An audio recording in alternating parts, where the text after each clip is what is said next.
Sahabat, kita baru kemarin bahas tentang betapa ngaconya kebijakan dari KPU ya, yang membuat aturan baru data capres cawapres akan dirahasiakan, tidak akan dibuka ke publik termasuk ijazah. Tentu ini memberikan kegaduhan baru. Rakyat baru saja diribetkan dengan urusan-urusan pejabat yang tidak empatik, sekarang bertambah lagi. Ini ada apa dengan negeri ini ya? Mari kita kupas satu persatu ya. Jadi KPU kemarin bikin gaduh lagi. Bayangkan, melamar kerja aja harus pakai CV, CV-nya dilihat oleh pemberi kerja. Tapi melamar jadi presiden malah datanya mau dirahasiakan dari yang mau milih. Untung saja aturan ini akhirnya dicabut setelah menuai hujan kritik yang begitu besar. Pertanyaan besarnya, kenapa sampai ada ide ngawur kayak gini? Apakah benar demi melindungi sosok tertentu dari kasus ijazah dan rekam jejak masa lalu yang tidak jelas? SMA-nya saja nggak jelas katanya. Dan apa dampaknya bagi demokrasi kita kalau pemimpin datanya disembunyikan?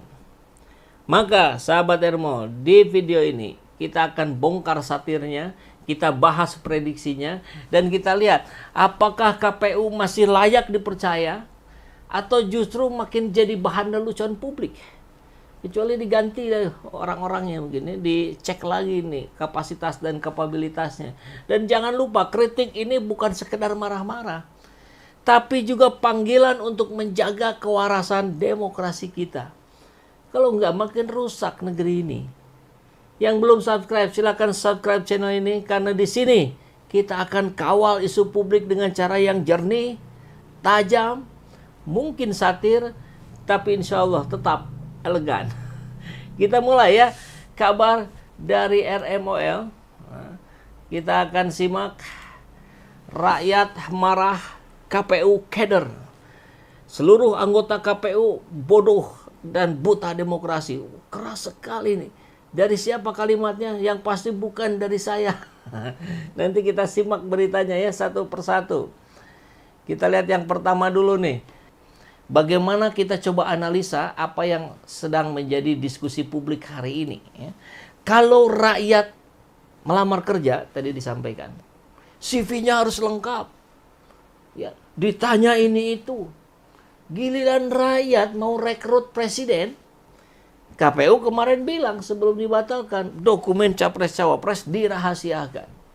Ya publik ngamuk lah, warganet nyinyir lah, ruang publik panas. Lalu KPU buru-buru mencabut keputusannya sendiri. Apa ini? Ini pertanda dewasa atau cuma mundur setapak karena ketahuan main gelap untuk nanti menyusun skenario baru? Apa yang benar-benar terjadi? Kita kupas. KPU membatalkan keputusan KPU nomor 731/2025 yang sebelumnya menetapkan 16 dokumen persyaratan capres-cawapres termasuk ijazah sebagai informasi publik yang dikecualikan. Artinya apa? Tidak bisa diakses publik, nggak bisa lihat ijazah. Jadi pembatalan diumumkan langsung oleh Ketua KPU-nya, Afifuddin, setelah gelombang kritik itu muncul lewat media arus utama, Detik, CNN, RMOL, dan sebagainya. Ini menegaskan hal yang sama. Ya, sehari sebelumnya KPU berusaha menjelaskan alasan privasi data pribadi itu. Tapi logikanya itu kontras dengan tuntutan transparansi dan jejak kebocoran data KPU. Masih ingat kemarin ya? Publik ini mengingat dengan kuat itu. Kontras inilah yang akhirnya memicu kemarahan. Hanya dalam satu hari. Akhirnya 27 hari aturan itu hidup, lalu gugur dihantam kritik. Bahkan CNN mencatat masa berlakunya yang super singkat itu hanya bertahan 27 hari. Kurang dari 1 bulan. Nah, kenapa publik wajar marah? Ini logika yang kebalik yang digunakan KPU. Rakyat itu adalah bosnya pemilu. Bos wajar dong melihat CV kandidat, minimal ijazahnya, riwayat kerjanya, pajaknya, kan, LHKPN. Tapi saat KPU menutup dokumen, ya publik merasa disuruh pilih kucing dalam karung. Polling dan liputan menegaskan sentimen ini di berbagai media massa dan media sosial. Ada mungkin trauma kasus ijazah dan hoax lama mungkin. Ya. Isu ijazah kan mengguncang ini. Tapi, maka ketika ketua KPU tiba-tiba mengunci akses, kecurigaan otomatis naik. Apa yang mau disembunyikan? Ijazah Gibran. Kan begitu. Jadi ada standar ganda data ya. Data rakyat berulang kali dibahas soal bocor. Tapi data elit justru diproteksi. Pesan yang terbaca, privasi untuk penguasa, bukan untuk warga. Kita analisa 39 ke depan, 39 bulan ke depan, kira-kira apa yang terjadi ya kemungkinannya. Ya, transparansi dikelola rapi, ini peluangnya 45%.